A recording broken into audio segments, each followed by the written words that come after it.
This is an install video on how to put a Powercommander 5 or a Powercommander 3 on a Raptor 700. On this Raptor we already have the Powercommander 3 installed, so I'm just going to do a quick overview of how to do it. You can see we have the Powercommander 3 mounted in the toolkit box right here, and it is velcroed in. It's been in here for 4 years now and has not moved, so it's a great spot to put it.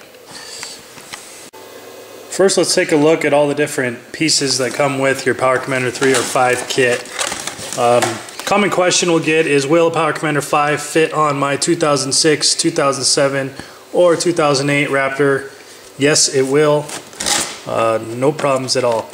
So here is the 5.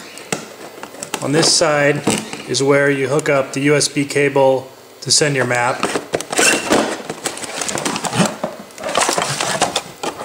Basically, there's a ground.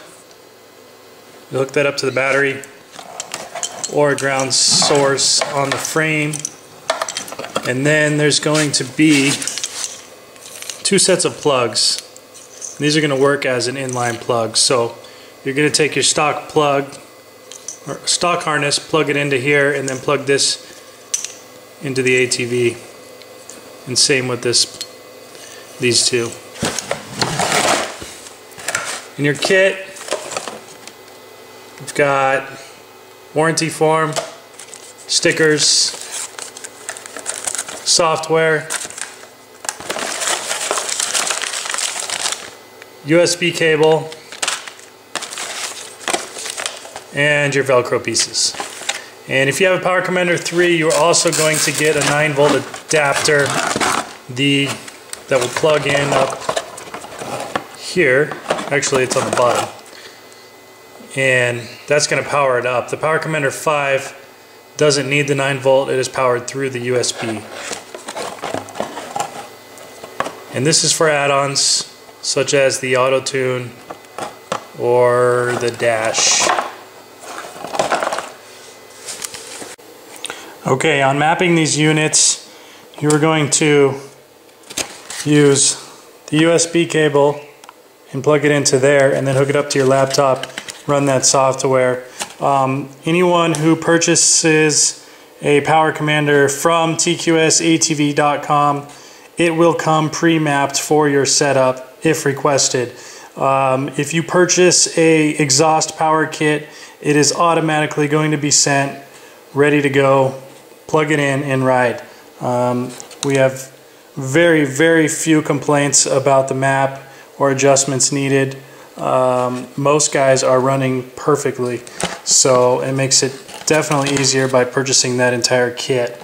And then if you do make changes down the road, say you want to add a hot cam in a year or so, we have a different map, and I can email it over and walk you through the mapping process, which is extremely easy. Takes about 5 seconds to load up a map that we send you. Okay, like I said, best spot to put it is here in the toolbox with the Velcro pieces up against the plastic. You can see them up there. The Powercommander 5 is a smaller unit, so you're going to have more room in here to get it in and out if needed. You're going to want to start off by putting your Powercommander unit here in this area and then running the wires. You can see this wire runs under the airbox piece up to here, under the airbox again, and then up to the front where it plugs in. So start off, let's remove these 2 bolts here and here, tank cover fasteners here and here. Remove the gas cap because you're going to have to lift the tank. It will help you get this piece off, this tank cover piece off. And you're going to need to remove this bolt and this bolt so you can get your hood off. It's actually easiest if you completely remove the front plastics. To do that, last two bolts will be this one here that's on the fender. There's usually warning labels here. And that one on the other side. And this bolt here by the headlight, you won't need to remove that. And then the same on the other side. Alright, once you get the tank cover off, you can put the gas cap back on. Make sure nothing falls in there. You're going to have to pull the hood first in order to get the tank cover off. And then once you get that, to get the front piece off, there's going to be one more bolt that's underneath the hood right here. Another 10mm bolt. So now everything should just lift right off and you should have access to the tank. So I'm going to do that now. To take the tank off, it's going to be 4 bolts. There's one here, and then 2 up front, right here and here. Okay, now I have my tank lifted up. You can see access to the throttle body and the sensors where you're going to be plugging in your Powercommander harness. Again, right here is my Powercommander line. It is running and it is plugging in to here on top of the throttle body, and then the one farther up the line is plugging in right here down on the side of the throttle body. Now this is where most people go wrong. They do not get this one correct.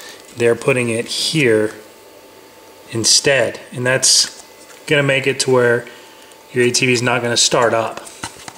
I get this call all the time, people thinking they have a bad Powercommander, and it is because of this one right here. So what I'll do is I'll show on the actual harness of the Powercommander to get a better idea of what's going on.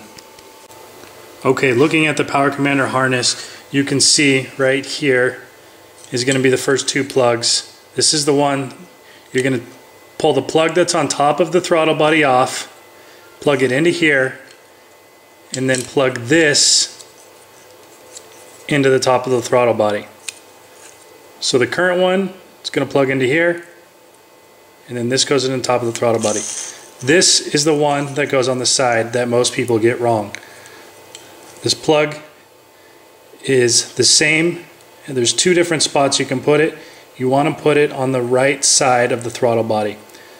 So you're going to pop the plug off, plug it into here, and then plug this into that sensor on the right side. And I'll show one last time of where this last piece is going.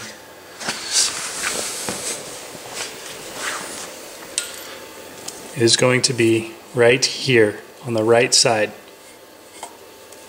not here. And then one last thing I forgot to show is the ground wire, which runs right here. It splices off of the harness right near the battery, so we just run it straight to the battery. And then that is all you will need.